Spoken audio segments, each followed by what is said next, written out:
Aquelas palavras, elas ainda ecoam em minha alma, como um trovão distante que anuncia a tempestade que já me engolia. Aqui você não manda mais em nada aqui, sua velha! Ana disse, e cada sílaba era um punhal cravado em meu peito envelhecido. Um golpe final naquilo que eu achava que era meu lar, meu refúgio, o resultado de uma vida inteira de sacrifícios e amor. Naquela noite, enquanto as lágrimas escorriam por minhas rugas e molhavam o travesseiro, eu senti que o fim, de alguma forma, havia chegado. O fim de uma era, o fim da minha paz, o fim da minha dignidade. Eu estava esgotada, humilhada, despojada de tudo o que construí. Mas o que eu não sabia, o que nenhum de nós sabia, era que aquela seria a noite mais longa, a mais escura, que antecederia o início de algo completamente novo. E que, na manhã seguinte, quando o sol mal despontasse no horizonte de um novo dia, a campainha da minha casa, da nossa casa, se abriria para uma visita inesperada, uma presença formal e imponente que mudaria, para sempre, o curso de todas as nossas vidas, de um jeito que nem eu, nem Pedro, e muito menos Ana, poderíamos sequer imaginar. Eu não sabia que havia uma esperança guardada, um plano que se desenrolava em segredo enquanto eu me afogava em minha própria dor. Meu nome é Lúcia, Lúcia Maria da Silva, e esta é a minha história. A história de uma mulher que deu tudo por sua família, por seu filho, por seu lar. Minha vida inteira foi dedicada a construir este pequeno império de amor e tijolos. Esta casa, modesta, mas cheia de memórias, foi erguida por mim e por meu saudoso José, meu marido, tijolo por tijolo, sonho por sonho. Cada canto, cada parede, cada rachadura, cada pintura desbotada contavam uma parte da nossa jornada. Era o nosso santuário, o palco das nossas alegrias, das nossas tristezas, dos nascimentos e das despedidas. José era um homem simples, pedreiro de profissão, mas com uma alma de poeta. Ele me ensinou a amar a terra, a respeitar o trabalho e, acima de tudo, a lutar pelo que é nosso. E esta casa, meus amigos, era mais do que paredes, era um legado de um amor, o símbolo da nossa união, a prova viva de que éramos capazes de construir algo duradouro com as próprias mãos, suor e muita fé. Nosso filho, Pedro, nasceu aqui, cresceu aqui, correu por esses corredores e deixou sua marca em cada móvel. Ele era a luz dos nossos olhos, o fruto do nosso amor, a razão de todo o nosso esforço. Eu o criei com todo o carinho, com todos os valores que José e eu prezávamos, honestidade, respeito, trabalho duro. Ele sempre foi um bom menino, um pouco influenciável talvez, mas com um coração enorme. Eu via nele a continuação de José, a promessa de um futuro. Mas o tempo, o tempo, ele tem o poder de mudar tudo, de testar a fibra dos nossos laços, de revelar as verdadeiras faces das pessoas. A história que eu vou contar a vocês começou de verdade há uns 5 anos, quando Pedro me apresentou Ana. Ela era bonita, sim, não posso negar. Jovem, com um sorriso fácil e com uma lábia que encantou meu filho, e, devo confessar, a mim também no início. Ela parecia tão doce, tão interessada em nossa família, em nossas tradições. Falava com um carinho que me derreteu o coração de mãe. Eu, que sempre sonhei em ver meu filho feliz e com uma companheira que o amasse tanto quanto eu o amava, recebi Ana de braços abertos em nossa casa, em nossa família, em minha vida. Para mim, ela era a filha que nunca tive. O amor de Pedro por ela era evidente, e eu me alegrava com a felicidade dele. No começo, tudo era flores. Ana se mostrava prestativa, ajudava na cozinha, conversava comigo por horas sobre o bairro, sobre as fofocas da vizinhança, sobre as receitas antigas. Ela parecia absorver cada detalhe da nossa rotina, cada pedacinho da nossa história. Eu a ensinei a fazer o bolo de fubá que minha mãe me ensinou, a temperar o feijão do jeito que José gostava. Compartilhava com ela os segredos das minhas plantas, as histórias dos vizinhos, as lembranças da infância de Pedro. A casa, que tinha ficado um pouco vazia depois que José se foi, parecia ganhar uma nova vida, um novo fôlego. Eu pensava, que sorte a minha, ter uma nora que se encaixa tão bem em nosso ninho. Mas, aos poucos, como um veneno lento e silencioso, a doçura de Ana começou a se transformar. As sugestões inocentes viraram imposições sutis. As ajudas na cozinha se tornaram ordens sobre como eu deveria cozinhar. O jeito que eu arrumava a sala, que eu regava as plantas, que eu organizava as panelas, tudo passou a ser questionado, criticado e, finalmente, mudado. Minhas coisas, objetos de afeto e memória, começaram a desaparecer de seus lugares habituais, realocadas em caixas, guardadas em armários. Minha cadeira favorita, aquela de balanço onde eu costumava ler meu jornal e bordar, foi para o fundo da garagem, dando lugar a um puff moderno que Ana havia comprado. Minhas panelas de ferro, herdadas da minha avó, foram substituídas por um conjunto de inox, mais higiênico, segundo ela. Pedro, meu Pedro, que eu pensava conhecer tão bem, parecia não perceber, ou pior, fingir não perceber. Quando eu tentava reclamar, quando eu tentava expressar minha tristeza ou meu desconforto, ele me olhava com um ar de cansaço. Ah, mãe, é só um detalhe. Ana só quer modernizar a casa, deixar tudo mais bonito. Ou então, não seja teimosa, mãe. Ela só está tentando ajudar. Aos poucos, eu comecei a sentir que estava me tornando uma estranha na minha própria casa. A casa que eu construí, a casa que era o meu porto seguro, estava se tornando um campo de batalha silencioso, onde eu perdia um pedaço de mim a cada dia que passava. Eu tentava argumentar, tentava mostrar a Pedro o que estava acontecendo, mas Ana era astuta. Ela tinha uma maneira de distorcer minhas palavras, de transformar minhas reclamações em caprichos de velha. Dona Lúcia está com ciúmes, Pedro. Ela não quer que a gente seja feliz, que a gente mude nada. Ela quer que tudo continue parado no tempo, como se o mundo não evoluísse. Pedro, que sempre foi um filho amoroso e atencioso, estava cada vez mais sob o controle dela, hipnotizado por seu encanto, cegado pela sua manipulação. Ele começou a se afastar, a evitar meus olhares, a ignorar meus apelos silenciosos. Eu me sentia invisível, uma sombra que vagava pelos cômodos que um dia foram o centro da minha vida. A situação chegou ao ápice naquele dia fatídico. Era uma tarde de terça-feira. O sol a pino e o calor do Rio de Janeiro estava insuportável. Eu tinha acabado de cozinhar o almoço, um ensopado de carne com legumes, do jeito que José amava e que Pedro sempre elogiava. Havia umas panelas na pia e eu estava prestes a lavá-las, como sempre fiz, quando Ana entrou na cozinha, com a testa franzida.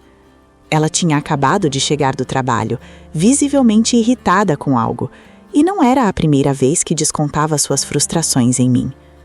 Dona Lúcia, de novo com essa bagunça na pia? Sua voz era cortante, sem o mínimo vestígio daquela doçura inicial. Já não falei que sou eu quem vai organizar a cozinha agora? Que é para não deixar nada de molho? Que é para lavar e guardar imediatamente? Isso atrai insetos. Não aprende nunca? Eu respirei fundo, tentando manter a calma. Aquela era a minha cozinha, o meu espaço, e eu estava sendo repreendida como uma criança. Ana, eu ia lavar agora. Acabei de comer. E essas panelas de ferro não podem secar sozinhas. Precisam de um cuidado especial. Ela me interrompeu, o rosto contorcido de raiva. Cuidado especial? Cuidado especial é o que eu tenho que ter com a senhora, com sua mania de bagunçar tudo, de fazer do seu jeito. Eu já sou a dona da casa agora. Eu decido como as coisas funcionam aqui. Não é a senhora com suas manias de velha que vai me dizer o que fazer. Minhas mãos tremeram. Aquilo ultrapassava todos os limites. A humilhação era pública, ou pelo menos sentida por mim como se fosse. Ana, por favor, esta é a minha casa.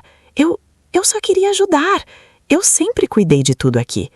Foi então que ela explodiu, as palavras jorrando como ácido, atingindo cada fibra do meu ser.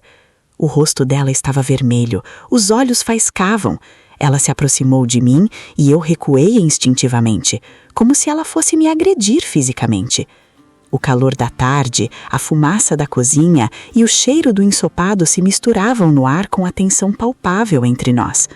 Minha cabeça girava, meu coração batia descompassadamente. Sua casa? Sua casa? Não, dona Lúcia, não é mais. Essa casa é do Pedro e agora, por consequência, é minha também. Você é apenas uma hóspede aqui. Uma hóspede que insiste em atrapalhar, em me desafiar, em querer mandar. Mas não vai mais, entendeu? Aqui você não manda mais em nada, em absolutamente nada. Aqui quem manda sou eu. Aqui quem decide sou eu. Entendeu, sua velha intrometida? A palavra velha ecoou na cozinha, rebatendo nas paredes que José e eu erguemos com tanto carinho. Aquela palavra, dita com tanto desprezo, me atravessou como uma bala. Velha. Eu não era apenas velha.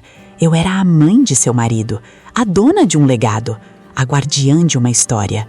Mas para ela, eu era apenas uma velha estorvo, um resquício do passado a ser descartado.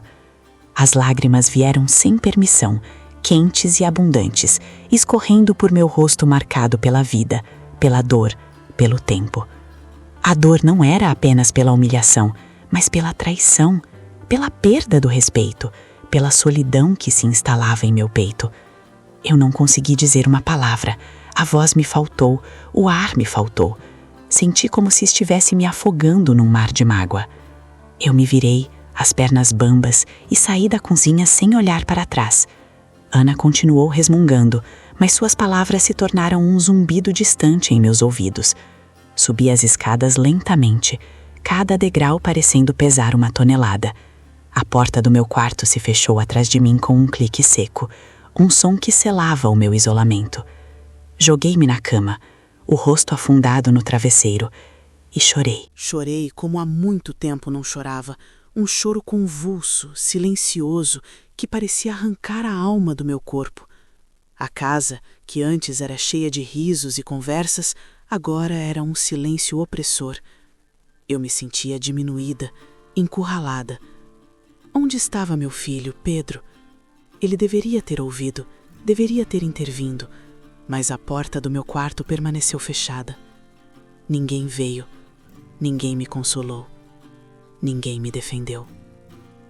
Eu estava sozinha, mais sozinha do que nunca. Naquela noite, o sono não veio. As palavras de Ana se repetiam em um loop cruel em minha mente. Aqui você não manda mais em nada, aqui, sua velha. Eu revia toda a minha vida, os sacrifícios, as noites em claro cuidando de Pedro quando ele era criança, as economias para construir esta casa, o luto pela perda de José. Tudo parecia desmoronar diante dos meus olhos. Eu me perguntava, onde foi que eu errei? O que eu fiz para merecer isso? A escuridão do quarto parecia engolir-me e a tristeza era um peso físico sobre meu peito. Lembrei-me de José, de seu sorriso, de sua força. Lembrei-me de suas últimas palavras, sussurradas em seu leito de morte, com a voz fraca, mas os olhos firmes, fixos nos meus. Lúcia, meu amor, cuida de tudo. Cuida do nosso filho, cuida da nossa casa. Não deixa ninguém tirar o que é seu por direito, o que construímos com tanto amor. Seja forte, minha mulher. As palavras dele, que antes me davam conforto, agora me pareciam um fardo pesado. Como eu poderia ser forte se estava quebrada por dentro? Como eu poderia cuidar de tudo se estava perdendo o controle do meu próprio lar, da minha própria vida? Eu me sentia uma fracassada, uma velha inútil, como Ana havia dito. O relógio de parede no corredor que José me deu de presente de aniversário de casamento marcava as horas lentamente, cada tic-tac um martelo batendo em minha cabeça. 1, 2, 3 da manhã. Eu me levantei, sentei na beira da cama e olhei pela janela. A lua cheia iluminava o quintal, criando sombras fantasmagóricas nas árvores que José havia plantado. O sereno da noite caía e a brisa fria entrava pela fresta da janela, arrepiando minha pele. O mundo lá fora parecia calmo e indiferente à minha dor. Por um instante, um pensamento sombrio me assaltou. E se eu simplesmente desistisse? E se eu me entregasse à tristeza e deixasse que eles fizessem o que quisessem? Mas então, a voz de José ressoou em minha mente novamente. Seja forte, minha mulher. E uma chama, pequena mas persistente, acendeu-se em meu coração. Eu não podia desistir. Eu não podia deixar Ana me vencer, apagar tudo o que eu e José construímos. Não era apenas por mim. Era por ele também. Pela memória de nosso amor.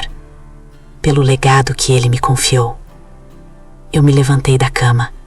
Determinei. Andei até a escrivaninha velha, onde guardava documentos importantes. Abri a gaveta e meus dedos tocaram uma pasta amarelada. Dentro dela, documentos, testamentos, escrituras. Coisas que José, em sua sabedoria e previsão, havia me ensinado a cuidar, a manter em ordem. José sempre foi um homem prudente. Ele, mais do que ninguém, conhecia a complexidade da vida, a fragilidade das relações humanas e a importância de se proteger. Ele sempre dizia: Lúcia, amor, a gente nunca sabe o dia de amanhã. É melhor ter tudo em ordem, para que ninguém se aproveite da bondade dos outros. Na época, eu não entendia a profundidade dessas palavras, mas agora elas faziam todo o sentido. Eu peguei a pasta e a folheei, sob a luz fraca do abajur. As letras miúdas do testamento de José, escrito há muitos anos, antes mesmo de Pedro conhecer Ana. E um outro documento, um contrato de usufruto, que José me explicou uma vez, mas que eu nunca imaginei que seria tão relevante. Ele havia se precavido, antecipando que problemas familiares poderiam surgir, especialmente em relação à casa, nosso maior bem e o epicentro de nossa vida. Ele sempre se preocupou em me proteger. Ao ler aquelas linhas novamente, uma sensação de esperança, e mais do que isso, de justiça, começou a crescer dentro de mim. O medo e a tristeza não desapareceram completamente, mas foram substituídos por uma determinação férrea. Eu não era uma velha inútil. Eu era Lúcia, a mulher de José, a mãe de Pedro e a guardiã desta casa. A noite deu lugar ao amanhecer e a primeira luz do sol começou a espreitar pelas frestas da janela. Era uma nova manhã, mas o peso da noite anterior ainda estava em cada canto da casa. Eu me levantei, lavei o rosto com água fria e tentei compor uma expressão neutra, embora meu coração batesse forte e minha mente estivesse a mil. Desci as escadas. Pedro já estava na cozinha, comendo um pão com manteiga e lendo o jornal. Ana, com seu semblante de quem havia vencido uma batalha, preparava o café. Ela nem sequer me olhou nos olhos. Pedro me deu um bom dia, mãe, quase inaudível, sem levantar os olhos do jornal. O silêncio era pesado, carregado de tensão. Ninguém ousou tocar no assunto da noite anterior. Eu servi meu café e me sentei à mesa, sentindo-me como uma estranha, uma visita indesejada. Cada gole de café era amargo, cada fatia de pão insossa. Eu estava prestes a me levantar quando a campainha tocou. 3 toques firmes, distintos, que destoavam do som usual do carteiro ou dos vizinhos. Ana e Pedro se entreolharam, surpresos. Ninguém esperava visitas tão cedo. Eu também não, mas havia uma estranha premonição em meu peito, um frio na barriga que me dizia que aquela não era uma visita comum. Ana, com sua postura sempre altiva, foi abrir a porta, com um ar de curiosidade e talvez um pouco de aborrecimento. Eu a observei da cozinha, meu coração batendo tão forte que pensei que sairia pela boca. A porta se abriu e a figura de um homem alto, bem vestido, com um terno escuro, impecável, e uma pasta de couro na mão surgiu no batente. Ele tinha uma expressão séria, profissional, e usava óculos de aros finos. Não era alguém do bairro, não era um vendedor, era um advogado. Dr. Ribeiro, se não me engano, era o nome dele. Ana o olhou de cima a baixo, sua expressão inicialmente curiosa se transformando em desconfiança. Pois não, em que posso ajudar? Perguntou ela, com uma voz que tentava soar autoritária, mas que eu percebi um leve tremor. O advogado estendeu a mão, com um cartão de visitas entre os dedos. Sua voz era calma, mas firme, com uma formalidade que preenchia o ar. Bom dia. Sou o Dr. Gustavo Ribeiro, advogado. Procuro a senhora Lúcia Maria da Silva. Ana o olhou, depois me olhou na cozinha, com um misto de surpresa e confusão, tentando entender o que estava acontecendo. Pedro largou o jornal e se levantou, aproximando-se da porta, também intrigado. É minha mãe, disse ele. Eu me levantei da mesa, minhas pernas mais firmes agora, impulsionadas por uma força que eu não sabia que possuía. Caminhei até a porta, olhando diretamente nos olhos do advogado. Sou eu, Dr. Ribeiro. Por favor, entre. Minha voz saiu mais confiante do que eu esperava. O advogado entrou, com Ana e Pedro atrás dele, visivelmente desconfortáveis e curiosos. Ele fez um leve aceno para mim e se dirigiu à sala. Agradeço, senhora Lúcia. Creio que tenhamos alguns assuntos importantes para tratar. Ana se adiantou, com um sorriso forçado, tentando tomar as rédeas da situação. Ora, Dr. Ribeiro, que surpresa! A senhora Lúcia não mencionou que tinha um compromisso. Eu sou Ana, a nora dela, e este é Pedro, meu marido, o filho da dona Lúcia. Podemos saber do que se trata? Talvez possamos ajudar? Ela tentava espiar por cima do ombro dele, como se buscasse algo em sua pasta. Dr. Ribeiro a ignorou completamente. Ou melhor, ele a cumprimentou educadamente, mas com um olhar que deixava claro que ele não a considerava parte do assunto. Ele retirou alguns documentos de sua pasta, impecavelmente organizados.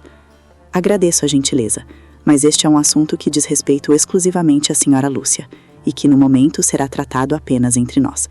No entanto, o que será dito aqui, eventualmente poderá afetar todos os presentes. A sala estava em silêncio, apenas o som da respiração tensa de Ana e Pedro. Eu me sentei na poltrona que um dia foi de José, a mesma que Ana queria remover. O advogado se posicionou à minha frente, profissional e impassível. Pedro e Ana se sentaram no sofá, os olhos fixos em mim e no advogado, suas expressões oscilando entre a curiosidade e o crescente pavor. O ar estava carregado de antecipação. Senhora Lúcia, começou o Dr. Ribeiro, sua voz grave e clara, eu vim hoje para dar seguimento a um processo que foi iniciado há muitos anos, por seu falecido marido, o senhor José da Silva, e que foi ratificado e reforçado pela senhora recentemente. Eu represento os interesses da senhora em caráter de urgência, conforme solicitado. Ana e Pedro se entreolharam, confusos. Processo? Que processo? Ana questionou, sua voz um pouco mais estridente agora. O advogado fixou os olhos nela, com uma frieza calculada. Senhora Ana, peço que me permita concluir. Conforme a última vontade do senhor José da Silva, expressa em testamento registrado em cartório na data de 15 de agosto de 2003, e devido a recentes acontecimentos que a senhora Lúcia me relatou e que configuram uma série de violações de termos previamente estabelecidos, eu sou obrigado a executar as cláusulas referentes à posse e à administração deste imóvel, onde estamos. Meu coração batia uma batida furiosa, mas minha expressão permanecia calma. Eu via o medo começando a se instalar no rosto de Ana, e o choque no rosto de Pedro. Na época do falecimento do senhor José, ele deixou um testamento bastante claro, continuou o Dr. Ribeiro, abrindo um dos documentos. Nele, a posse integral deste imóvel, localizado na Rua das Azaleias, número 23, neste bairro, foi concedida à sua esposa, a senhora Lúcia Maria da Silva, em caráter de usufruto vitalício e exclusivo, com plenos poderes de administração e decisão sobre o bem. Isso significa que enquanto a senhora Lúcia estiver viva, este imóvel é de sua inteira responsabilidade e controle. Ninguém mais tem o direito de decidir sobre ele, de fazer alterações sem sua permissão expressa ou de desrespeitar sua condição de proprietária legal e moral do local. Ana se levantou abruptamente, o rosto vermelho. Mas isso é um absurdo! Pedro é o filho único. Ele tem direito à herança. A casa é dele. Nós vivemos aqui, pagamos as contas, cuidamos dela. Com todo o respeito, senhora Ana, o advogado a interrompeu, sem alterar o tom de voz. O testamento do senhor José previu a divisão da herança. Uma parte dos bens móveis e valores em contas foi destinada ao senhor Pedro. No entanto, a casa, por expressa vontade do falecido, foi protegida sob uma cláusula de usufruto exclusivo e vitalício em nome da senhora Lúcia. Essa medida foi tomada para garantir a segurança e o bem-estar da senhora Lúcia, assegurando que ela jamais ficasse desamparada ou sem um lar. Ele fez uma pausa, olhando para mim e depois para Pedro e Ana. Além disso, o testamento continha uma cláusula específica que previa a possibilidade de revogação do direito de moradia de terceiros no imóvel, caso a usufrutuária, neste caso a senhora Lúcia, sentisse que seus direitos, sua dignidade ou sua paz estivessem sendo comprometidos. E essa revogação, senhores, é precisamente o que a senhora Lúcia solicitou formalmente, baseada em evidências de desrespeito e assédio moral continuado.